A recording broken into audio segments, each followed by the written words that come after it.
Okay, we just finished up with number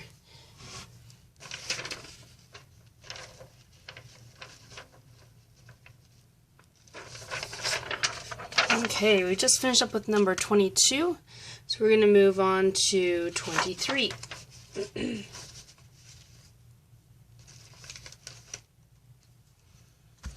Number 23 says, oh, it's a parking meter story problem. It says it costs 25 cents, which we write down important information for story problems. That would be a good habit. It costs 25 cents to park on a street using a parking meter for every 15 minutes. Per every 15 minutes, including the 15th minute. Oh, that's interesting. Including the 15th minute. Part A, write a step function to represent the situation for 1 hour. We need to write it for 1 hour, where X represents the number of minutes. Okay, so for me personally, I prefer to graph it first so that I can see what's going on. Okay, so let's think about this. If I have a graph here, and it says X represents number of minutes, so my x-axis is going to be minutes. At 0 minutes, and the y-axis will be price. At 0 minutes, how much will it cost to park your car? Well, if you're not going to park for any time because you have 0 time, then it's going to be exactly 0. But once you park for 1 second, you're now actually being charged up through 15 minutes. Okay, so at 0, up through 15 minutes, we'll have our first step, and it says including the 15th minute. So we actually have a filled-in circle on the right, and it goes left with an open circle at 0 because we wouldn't be charged for 0 minutes of parking. That doesn't make sense. So the price is 0. So the level of the step would be 25 cents, and it works out for every 25 cents after that. So we can put our intervals all the way up for a little while. Okay, so after 15 minutes, once you park for 15 minutes and 1 second, it now costs you 50 cents because it's 25 cents for every 15 minutes. So until 30 minutes, you're going to have to pay 50 cents, including the right value. Okay, so in this instance, our graph has for the dumbbells, the left side is the open circle, the right side is the filled-in circle. Now at 45 minutes, it will charge another 25 cents for a total of 75 cents. And then for 60 minutes. And then it actually continues after that. But we only need to know for the first hour, so we're going to stop at the hour. Okay, so part A, we're going to now write the step function to represent the situation for 1 hour. Okay, our function f of x equals, well, when x equals exactly 0, the price is 0 as well. When it equals exactly 0. But from 0 is less than x all the way up to 15 minutes and equal to, since we said it's including 15 minutes, we have the filled-in point, so that would be equal to, it costs 15 cents. 25 cents, sorry, I don't know where I got 15 from. 25 cents. It costs 25 cents. And from 15 to 30, it costs 50 cents. Okay, so that would be 15 is less than, because remember it's an open circle, all the way up to equal to 30. So that one should be less than or equal to 30. Okay, and then from 30 is less than x, which is less than or equal to 45. It now costs 75 cents. And from 45 is less than x, which is less than or equal to 60 cents. It costs $1. And you can, since this does continue on, you can just put etc. I'll put a little comma separating those. Okay, so that is part A. This is the step function to represent the situation for 1 hour. Okay, part B says graph. Well, guess what? We already did that. I like doing the graph first, so done. And C, how much will it cost to park a car on the street using a parking meter for 49 minutes? Okay, for part C, we do f of x, or f of 49, equals. Well, you come to your graph, you find 49. 49 is between 45 and 60. Come up, see how much it's going to cost you. It looks like it's going to cost you $1. Okay, so A, B, and C, all of those are done. Now, moving on to the next section, using combining functions. Number 24, we will be using the same functions. F of x equals 9x minus 3, and g of x equals 3x. Okay, we'll be using these functions for the next 4 problems.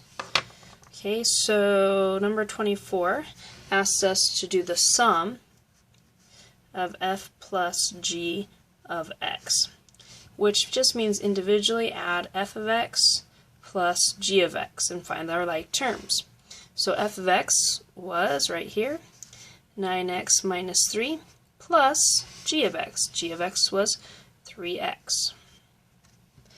Okay, we see we have like terms here and here because they both have x's.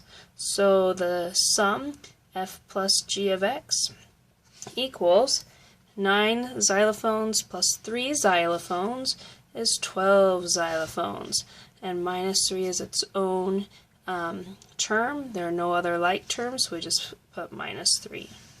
So that is the answer for 24. Okay, moving this up. Number 25 asks for the difference of f minus g of x. So that just means take f of x and subtract g of x separately.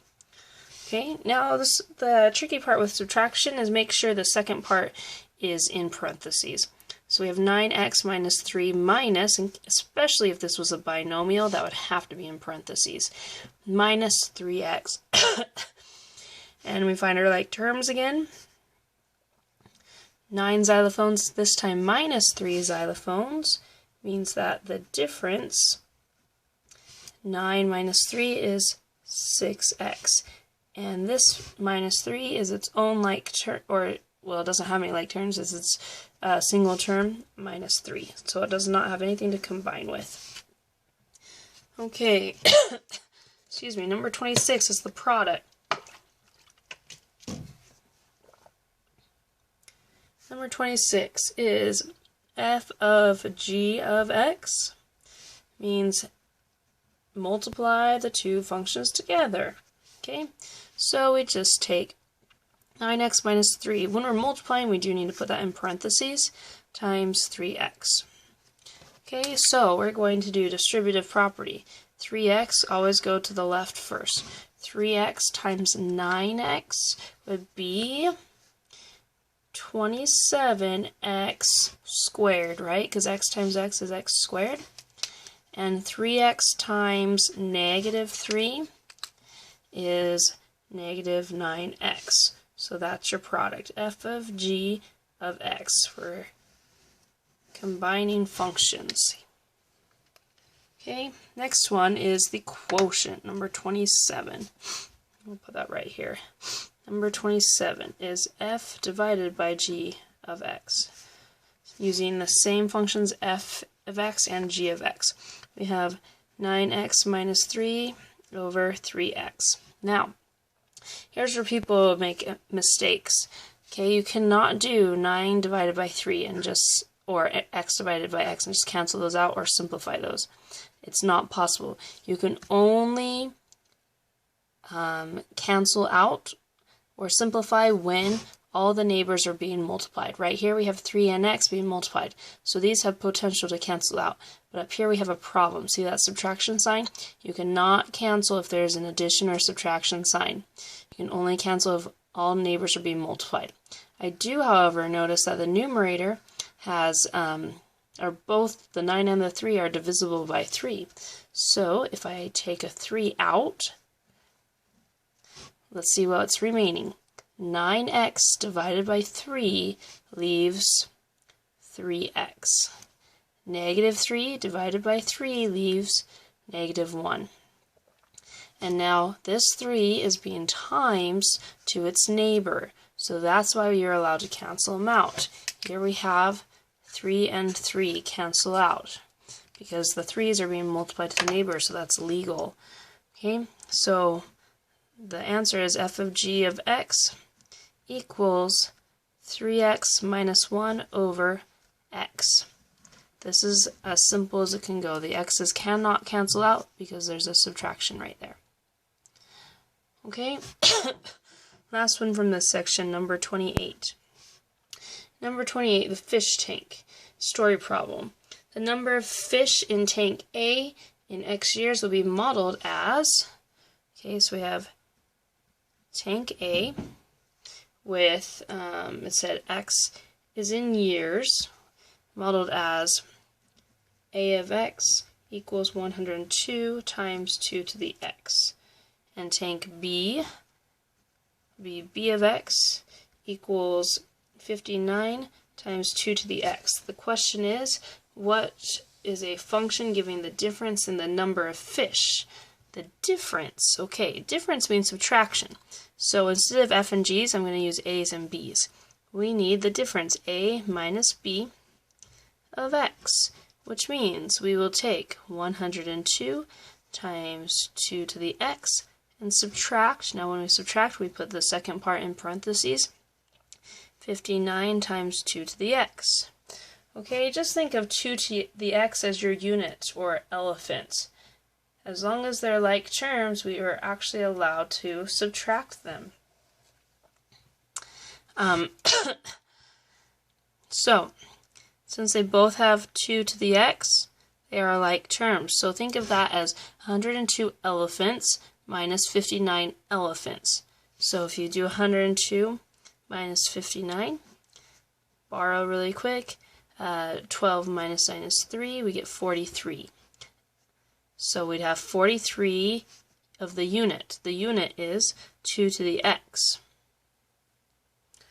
Okay? And then it asks us one last thing. Predict the difference in the number of fish after 7 years. So we actually need to plug in a minus b of 7. Well, when x is 7, let's do that really quick. We plug in 2 to the 7th power. 2 to the 7th power is 128. So 43 times 128, multiply those together, 5,504. So the difference is 5,504. Now keep in mind that with a story problem, you actually have to understand what your answer means. What does this number mean? It means that's the difference in the number of fish after 7 years.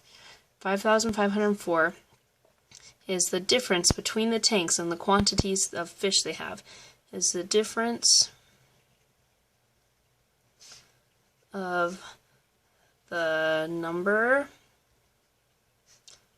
of fish after 7 years. Okay, and let's step back up to 27. I failed to do one thing on 27. Remember, you cannot divide by 0, so we have to put a stipulation here that x can't equal 0. So equal sign with a slash. X can't equal 0 because that would be undefined because we cannot divide by 0. Alright, So that's the end of that page. Now if we flip over to the other section, in the old book it was page 835, and the new book is page 243.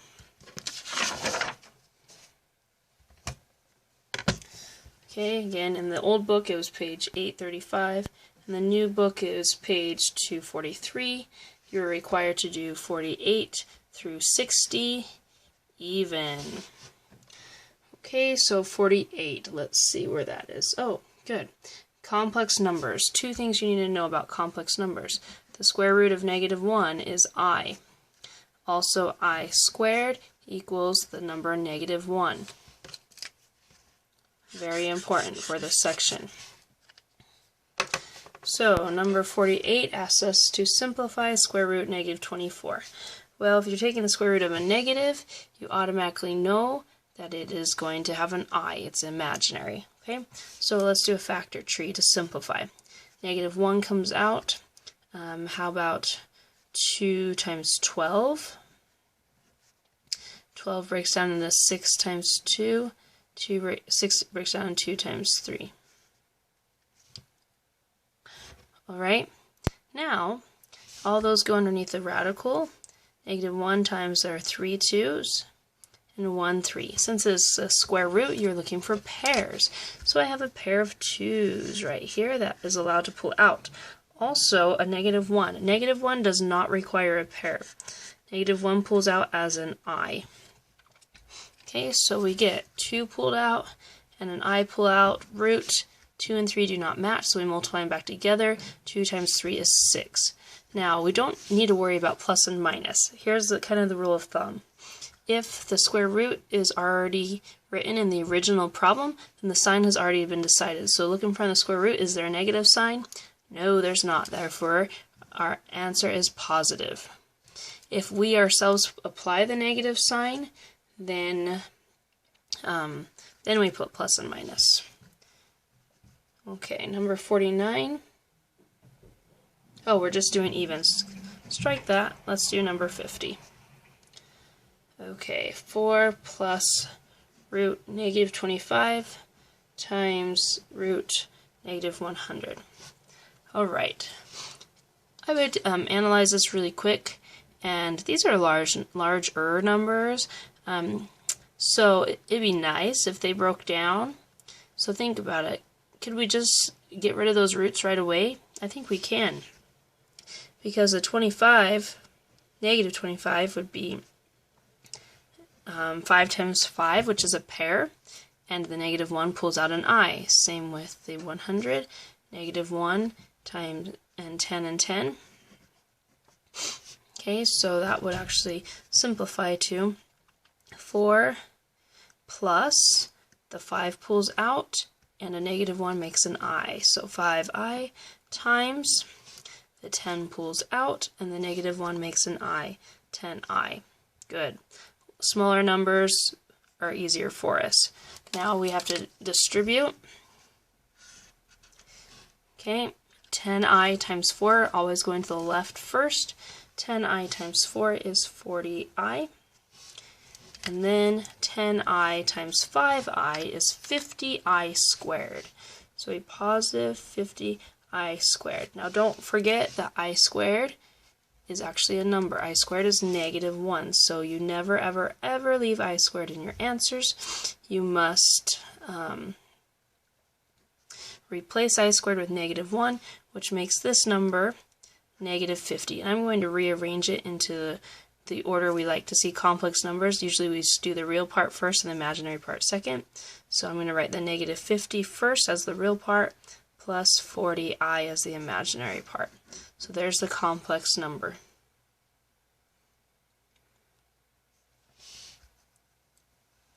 Okay, number 52, excuse me, 9 plus 7I minus 6 minus 2I. Alright, this minus means that there's actually a -1 there.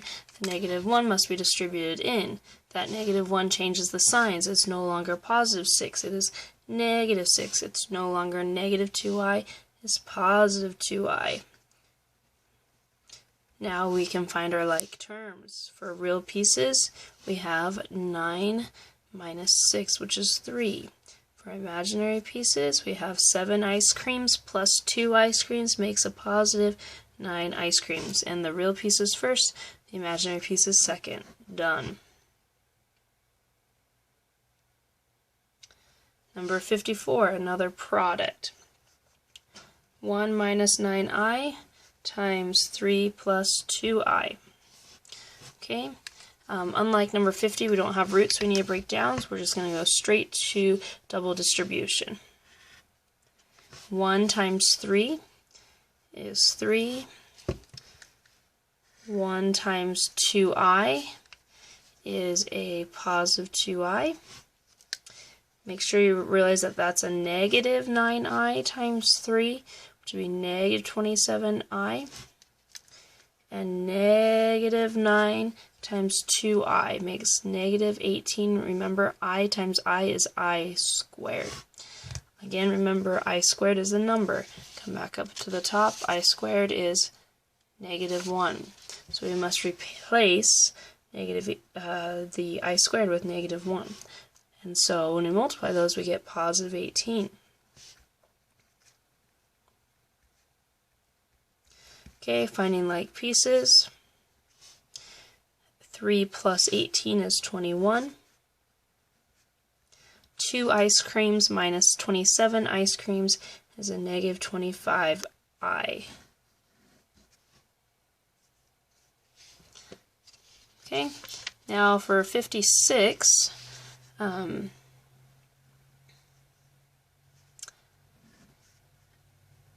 we're not going to be testing on the division, so I'm going to let us skip that for right now. Excuse me, let's move on to 58. We have x squared plus 9 equals 0, and it says solve. Alright, when we solve, this one's really nice. When there's only one x present, it's really easy to solve. You just use inverse operations to get x by itself. So we're going to subtract 9 both sides. X squared equals negative 9. Okay, the inverse of squaring would be to take the square root. So we have x equals, now what's the square root of negative 9? We know that negative 1 times 3 is negative 9, and we have a pair. And with the negative 1, it creates an I, so it would be 3i. Now, earlier we talked about plus and minus. Was there a square root originally in the problem? No, there was not a square root originally in the problem, so we don't know the sign of the square root. Later, we applied the square root ourselves. So since we applied the square root, we have to put plus and minus because we weren't given what the sign was. So that's when we have two values, okay? And number 60. The last one for you guys. Negative x squared plus 4x equals 10. Currently it's set up for completing the square. I don't like having a negative x squared, so we're easily going to get rid of the negative by dividing everything by a negative 1. When we divide everything by a negative 1, we're left with positive x squared minus 4x equals negative 10. Okay? Now, we have some options here. We could complete the square, we could use a quadratic formula, or we could check and see if factoring works, because factoring is the easiest of all of them to do. So let's try it. But in order to factor, everything has to be on the same side. So I need this negative 10 to be on the other side. So I'm going to add 10 to both sides to get it on the left, which makes 0. Okay, so we have the trinomial x squared minus 4x plus 10. So let's look at factoring. We want two numbers that multiply to 10 and add to negative 4. Okay, so if we make a list, what multiplies to 10? 1 times 10, negative 1 times 10, 2 times 5, negative 2 times 5. Now, of this list, which pair adds to negative 4? 1 plus 10 is 11. This is negative 11, 7, -7. So none of them work, which means the roots, zeros, solutions, or x-intercepts are not integers. Okay, so unfortunately we cannot factor. So since it's set up, I'm going to do quadratic formula. A is 1 because it says 1x squared. B is -4. And C is 10. So remember the quadratic formula. It's -b plus or minus square root b squared minus 4ac all over 2a. Okay, so if we simplify, a -4, I call that wiggle squiggle. It becomes a +4. Plus and minus square root. -4 squared is 16. Then we have -4 times 1, which is still -4 times 10, is -400 all over 2. So let's see what that equals. We have the 4 plus or minus. 16 minus 400 would be a -384. Oops, the camera's falling. Let's fix that really quick. Okay, 384 all over 2. So, if you check with your calculator, see if square root 384 is perfect. It's not, so we need to do a little factor tree. I'm going to do it right here. Okay, what times what is 384? I don't know. Let's take a look. 384, let's try to divide by 16. Ah, that actually worked nicely. Divide by 16. Excuse me while I fix the camera that is slowly falling.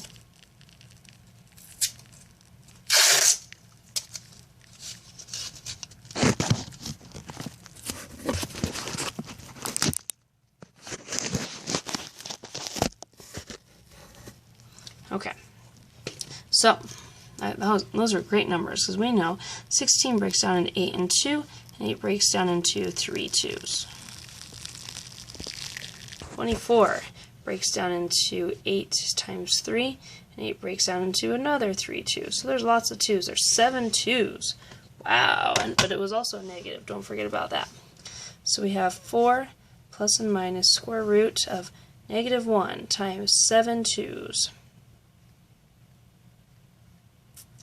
Do I have 7? 1, 2, 3, 4, 5, 6, 7 times 1, 3 all over 2. So I'm looking for pairs. I have a pair here, another pair, another pair. So I have 3 pairs. So when I pull out, I have 4 plus and minus, and don't forget about the I that pulls out. 3 2s. 2 times 2 is 4, times 2 is 8. I root 6 actually, because a 2 and a 3 are remaining. So 2 times 3 is 6 over 2. Now make sure you don't leave this as your final answer because I notice these are all even. The 6 is a unit. Root 6 does not change. It's the unit. So don't change root 6. But the 4 can be divisible by 2. The 8i can be divisible by 2, and the 2 can be divisible by 2.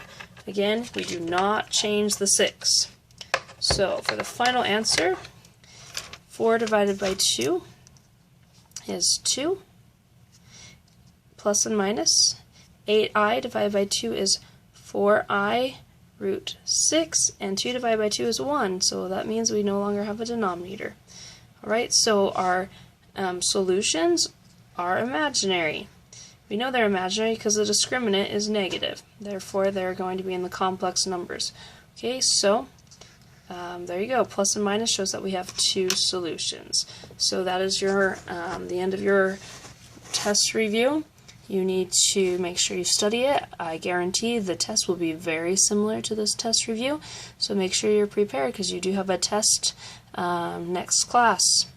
Okay, and also if you bring this test review to the test, when you come to take the test and it's completely done, you get your 5 extra credit points on the test. That would be huge. I hope you prepare. Okay, we also have tutoring Monday and Tuesday after school and Monday before school.